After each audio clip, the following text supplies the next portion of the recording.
beneen débat bu nga xam ne judduwaat na Sénégal yàgg nañ di ko waxtaanee mais depuis vendredi passé ñu gis vague d'arrestation li ñi ko def nag muy gendarmerie bu Kër Massar mais ñu ciy dégg ay célébrité maa ngi koy wax sànq lu ci mel ni Pape Cheikh Diallo ak ki nga xam ne mooy Djibi Dramé mais mu mel ni dossier boobu en dehors de mandat de dépôt bi ñu tegoon seen kaw ibbiwaat nañ ci benn information judiciaire am na ay perquisition dossier bi fu mu tollu Pape ak lan moo xew ci mbir yi. waaw bon li ci xew mooy que brigade de recherche bu Kër Massar. ñoo exploité benn renseignement jàpp ñi nga xam ne interpellé benn nit et à la suite de son interpellation kooku def ay aveu ñuy remonter ba jàpp ñi nga xam ne ñoom nga tudd léegi mooy Pape Cheikh Diallo ak Djibi Dramé bon ñoo ci gën a siiw. mais ñi ñu jàpp toll nañ ci fukki nit ak ñaar. alors bañ leen jàppee après seen garde à vue ñu déféré leen au parquet de Pikine pour acte contre nature association de malfaiteurs contamination volontaire du VIH/Sida ñu yokk ci par la suite bi ñu demee foofu parquet ñu yokk ci beneen infraction blanchiment de capitaux démb ñu extraire leen maanaam génne leen kaso bi ñu nekkoon yóbbu leen waat brigade de recherche def ay perquisition bañ fa jógee également yokk ci la ñuy wax trafic de drogue loolu nag Oumar day mettre à la lumière ay faits ay phénomènes yi nga xam ne dafa yàgg suñu société mais duñ koy bëgg souvent di wax. maanaam lii nga xam ne moo fi nekk nii mu fës tey ji waaw mar yàgg na fi am mais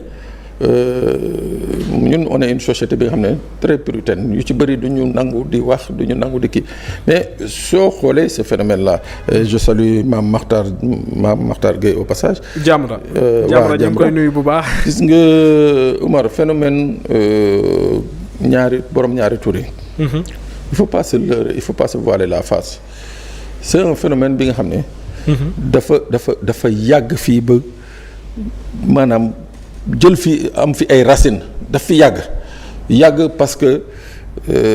soo ko xoolee c'est pour ça je le dis souvent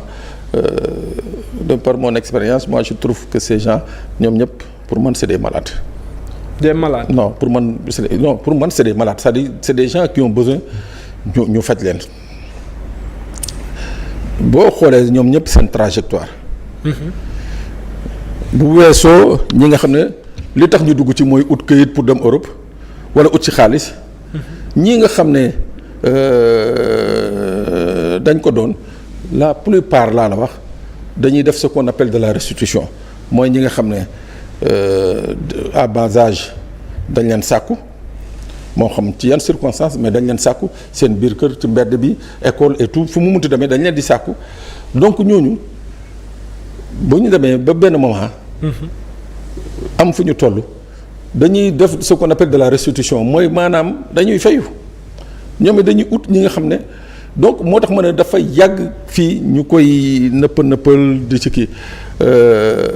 mais pour man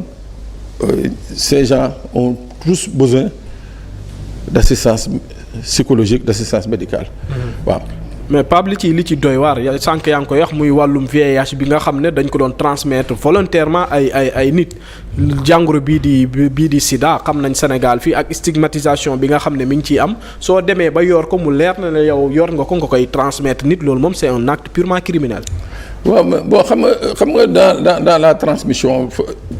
volontaire ou pas c'est là où le problème se situe maa ngi lay liiral sànq benn comité national de lutte contre le sida muy expliquer comment il est difficile d'asseoir juridiquement ni que Pape Sané moo wàll diw comprendre nga waaw Pape Sané moo wàll diw donc loolu déjà c'est un problème mais wax nga dëgg quand on est malade de certains pathologies je crois que la responsabilité mooy que voilà yenn yi nga di ko moytu bon je crois savoir moo tax ñu ci bëri soo demee fee ci béréb yi nga xam ne dañ fay fajee waaw dañ fa faj sida bi wala ñu leen fay faj soo demee dañuy yëkkati lu mel ni préservatif wala yu mel ni lubrifiant jox la ko yooyu dafa bokk également ci wàllu prévention mais lii nga xam ne moo xew Kër Massar mënuñu ci écarter également mooy mbirum koppar mooy lii parquet yokk mooy blanchiment de capitaux. Parce que Omar maa ngi koy wax ni ko gis nga c'est lobby là c'est des lobbies yi nga xam ne dañu am xaalis dañu mën di financer dañu mën voilà pour que seeni politique pour que lii seeni projets yi aboutir dañuy faral di ci def xaalis bu bëri loolu nag su amee lii nga xam ne mooy état yu mel ne sunu état li ñu mën a def mooy soit légiférer sérieusement contre ces pratiques là ou bien daal di yokk li ñuy wax ce qu'on appelle mooy yee nit ñi éveil des consciences par rapport justement à ces fléaux il faut les appeler fléaux parce que gis nañu si wàllu diine notamment la religion musulmane toll na woon ay jamono yi nga xam ne ba mu fa amee yàlla suñu borom dëkk boobu daf ko mbugal waaw mbugal ñii dëkkoon ci dëkk bi yëpp donc loolu mën nañ ko woowee fléau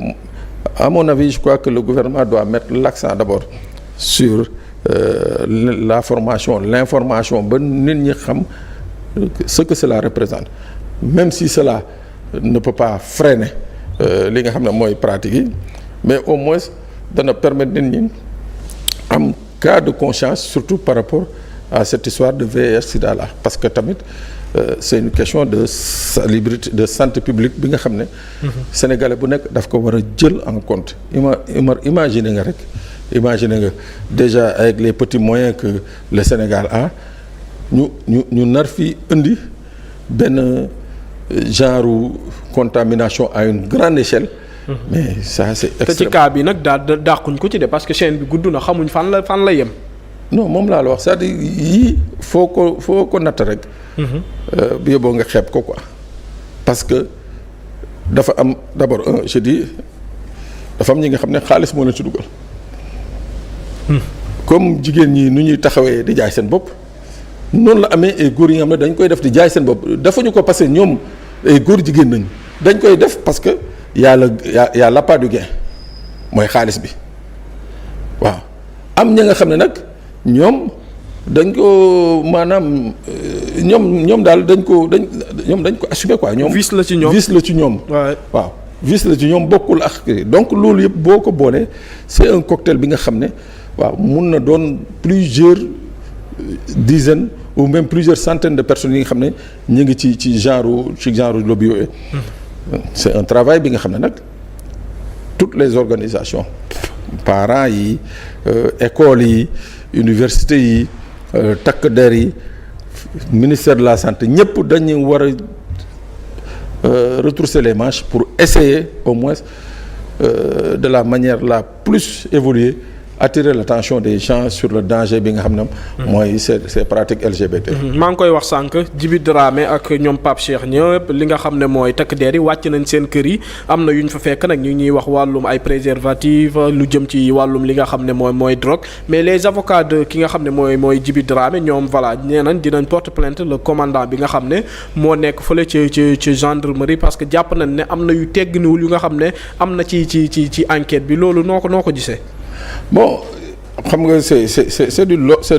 dans l'ordre du possible avocat bi moom il est là pour assister ki nga xam ne moom mooy son client. bu dee ci biir procédure bi moom gis na ni que ak yelleefu client am respecté wuñu ko yoon la mu saisir les juridictions pour casse effectivement parce que tamit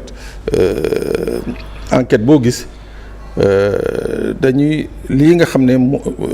cëslaay bi mooy respecter les droits de la défense. Voilà et encore une fois Omar ba tey jii ñi ñu fiy tudd ñoom ñëpp ils ont présumé innocent mooy maanaam y a ce qu'on appelle la présomption d'innocence bi nga xam ne moo lalu seen ndodd donc là c'est des accusations là c'est des charges et consorts en attendant juge bi eggali liggéeyam bu dee day jël ordonnance de renvoi wala day jël ordonnance de non-lieu foofu rek nañu mën a après jugement wax oui ou non s'ils sont coupables ou pas mais pour le moment wax fa dëgg yàlla seen ak seen yelleef dañ ko war a respecter waaw. mais ci li mu teg jàpp na ne voilà ay collecte de données personnelles yu nga xam ne yu Djiby Dramé la loolu suñ koy wax ci wàllum vidéo la suñu xel yëpp di dem ñun ñëpp parce que am na benn iPhone 11 ak groupe WhatsApp yu nga xam ne ñu ngi koy dégg ci mbir moomu en tout cas Pape mbir yi daal lu doy waar la nañ xaar fu wanente di mujjee ak i gëtam rek ci dossier boobu l'affaire Pape Cheikh Diallo ak ki nga xam ne mooy Djiby Dramé mais suñ demee ba procureur bi c'est vrai que li nga xam ne mooy gendarmerie Kër Massar 48 heures la pour def enquête bi jébbal leen procureur mais suñ demee ba ñu jébbalaat li nga xam ne mooy dossier bi benn information judiciaire cela veut dire que donc mën na amaat yeneen vague d'arrestation ci mbir mi. waaw en fait xam nga le délai de garde à vue est très limité moo tax yi ci bëri dossiers yu ci bëri mooy dossier ñoom Pape Cheikh wala yeneen dossier souvent le procureur day ubbi une information confie à un juge pour que moom mu continuer enquête bi xoolaat bu baax a baax luñ ci mën a yokk wala luñ ci mën a ñëwaat léegi que le juge d'instruction moom it décidé ne que bon man damay def une délégation judiciaire mooy maanaam ñi nga xam ne ñoo defoon enquête bi ba jébal ma dossier bi dama leen koy delloowaat ñu continuer ma enquête bi saytul ma ruq-ruqaan yi nga xam ne jotuñu ko woon def ci durant les délais de garde à vue te délégation judiciaire bi c'est une délégation avec des pouvoirs vraiment étendus avec. dinañ am temps. waaw daañu am temps